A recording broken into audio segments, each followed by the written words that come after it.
बिस्मिल्लाहिर्रहमानिर्रहीम। अस्सलाम वालेकुम स्टूडेंट्स। आज हम फ़ाइनेंशियल अकाउंटिंग में टॉपिक बैंक रिकन्सिलिएशन स्टेटमेंट का इंट्रोडक्शन लेंगे, इब्तदाइया कुछ डिस्कस करेंगे।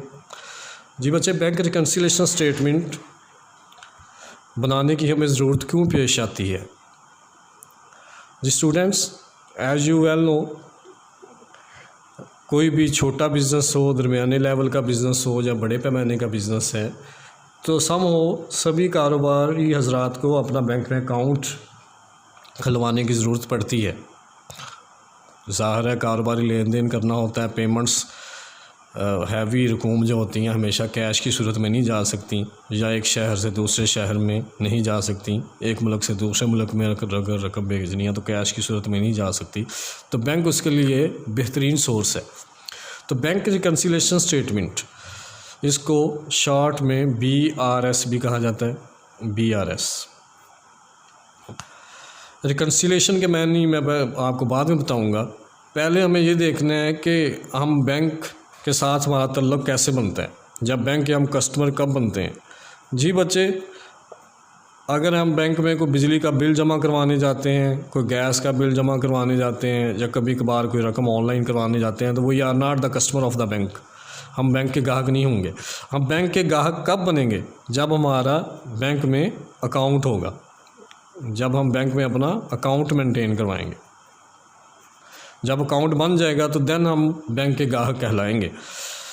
तो बिज़नेस के हवाले से जब हम बात करते हैं, तो एवरी बिज़नेस, हर बिज़नेस के पास अपना जो कैश है उसका इनफ्लो और आउटफ्लो होता है, और उसको रखने के लिए एक बुक मेंटेन की जाती है, जिसको हम कैश बुक का नाम देते हैं। क्या नाम देंगे? Cash book. ये कैश बुक जो होती है, ये बिजनेसमैन का जो अकाउंट्स डिपार्टमेंट है वो मैनेज करता है। ये बिज़नेस पर्सनस बुक होती है, कैश बुक। ठीक है जी। इसकी दो साइड्स होती हैं। इसको कस्टमर्स बुक भी कहा जाता है। ज़ाहिर है जी, क्योंकि बिजनेसमैन की किताब है तो इसको कस्टमर्स बुक भी कहा जाता है। कैश बुक की दो साइड्स हैं, डेबिट साइड, क्रेडिट साइड। इसके पैरेलल एक बुक बनाई जाती है जिसे पासबुक का नाम दिया जाता है। पासबुक। जी, तो बच्चों, ये जो पासबुक होती है, इट्स अ बैंकर्स बुक। ये बैंकर तैयार करता है। इसको बैंक स्टेटमेंट का नाम भी दिया जाता है। आप अपने घर में बड़े भाई हैं या वाला साहब हैं, उनका बैंक में अकाउंट होता है, तो उसकी बैंक स्टेटमेंट 6 माह बाद या 1 माह बाद लेने जाते होंगे, या कारोबारी हज़रात हैं कोई, तो उनको महीने बाद बैंक स्टेटमेंट या 15 दिन बाद ज़रूरत पड़ती है। बैंक स्टेटमेंट या पासबुक ये होती है कि आपने उसमें पूरी आपके अकाउंट की डिटेल होती है कि आपने कब कितनी रकम जमा करवाई थी, कब कितनी निकलवाई है। तो पासबुक को बैंक स्टेटमेंट का बुक भी कहा जाता है और बैंकर्स बुक भी कहा जाता है। पासबुक की भी दो साइड्स होती हैं, डेबिट एंड क्रेडिट। जी बच्चे, तो कैश बुक जो होती है, कैश बुक की डेबिट साइड हमारे हक में है, क्योंकि जितनी भी वसूलियाँ कैश की होती हैं वो डेबिट साइड भी होती हैं, क्योंकि cash is an asset, asset होता है, और एसेट में इजाफा डेबिट होता है। और कैश बुक की क्रेडिट साइड हमारे ख़िलाफ़ होती है, क्योंकि इस साइड से हम अदायगियाँ करते हैं। ख़िलाफ़ क्यों है? क्योंकि cash again is an asset, और जब हम अदायगी करेंगे हमारे कैश में कमी होगी। कैश एसेट, एसेट में कमी क्रेडिट। जबकि पासबुक इसके उल्ट होती है। जब भी हम पासबुक में हमारी रकम जमा होती है, जब पासबुक में हमारी वसूली होती है हमारे खाते में, तो पासबुक में हमारे अकाउंट को क्रेडिट किया जाएगा। क्या किया जाएगा? क्रेडिट किया जाएगा। जो बैंकर करेगा, पासबुक बैंकर तैयार करता है।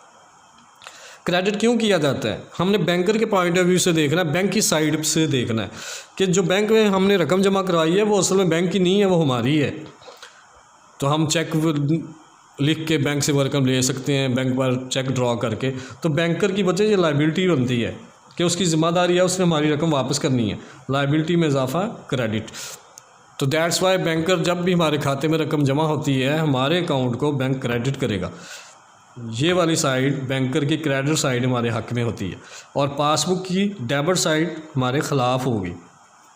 क्योंकि बच्चे, जब भी हम बैंक अपने खाते में से रकम निकालेंगे तो बैंक ने हमारे अकाउंट को डेबिट करना है, कटौतियाँ होनी हैं, अदायगियाँ हमारी बैंक खाते में से डेबिट साइड से होनी है। अक्सर अगर हमने ऑनलाइन कोई मैसेजिंग सर्विस ली होती है तो बैंकर का मैसेज आता है your account debited for this amount, क्या आपका खाता इतनी रकम से डेबिट कर दिया गया है, मतलब क्या आपके खाते से इतनी रकम कट कर ली गई है। तो डेबिट का मतलब पासबुक में कटौतियाँ होता है और पासबुक में क्रेडिट का मतलब हमारे खाते में रकम जमा हो गई है, पासबुक की क्रेडिट साइड हमारे हक में होती है। तो बच्चों हम बात कर रहे थे बैंक रिकन्सिलेशन स्टेटमेंट की। ये बैंक रिकन्सिलेशन के लफ्ज़ी मीनिंग होते हैं मसालहत करवाना, सुलह करवाना। सुलह कब करवाई जाती है? सुलह तभी करवाई जाती है जब दो पार्टीज़ में कोई क्लैश आ जाए। तो इसी तरह जो कैश बुक जो कि बिज़नेस पर्सन तैयार करता है, बिजनेसमैन का अकाउंटेंट तैयार करता है, और पासबुक जो बैंक तैयार करता है, इन दोनों बुक्स में कभी कभार क्लैश आ जाता है। कभी हमने रकम जमा करवाई होती है, कैश बुक में हमने लिख ली, पासबुक में बैंक वालों ने इंदराज नहीं किया, या हमने कोई अदायगी की है और पासबुक में अभी तक उसकी कटौती नहीं हुई, या बैंक ने हमारे खाते से कुछ चार्जेस काटे हैं, हमें अभी पता नहीं चला, इस वजह से कोई मामला आ रहा है, कोई क्लैशेस आ रहे हैं। तो उनको दूर करने के लिए एक तीसरी स्टेटमेंट बनाई जाती है जिसे बैंक रिकन्सिलेशन स्टेटमेंट कहते हैं। और ये बैंक रिकन्सिलेशन स्टेटमेंट बिजनेसमैन तैयार करता है, जिस बंदे का बैंक में खाता होता है। जी एक छोटी सी आपको मैं मिसाल देता हूँ। तो बच्चे हमारे पास यहाँ पे जो कैश बुक होती है, इसमें डेबिट साइड पे भी एक बैंक का कॉलम होता है और क्रेडिट साइड पे भी एक बैंक का कॉलम होता है। चूँकि जिस तरह कैश एसेट है इसी तरह बैंक भी एसेट है। ये कॉलम क्यों होता है? ज़ाहिर है अब हमारा बैंक के साथ तल्लक बन गया है, हमने बैंक में अकाउंट ओपन करवा लिया है, तो हम बैंक के ग्राहक बन गए हैं, तो इसलिए जी बैंक रिकन्सिलेशन स्टेटमेंट बनाने की ज़रूरत क्यों पेश आती है?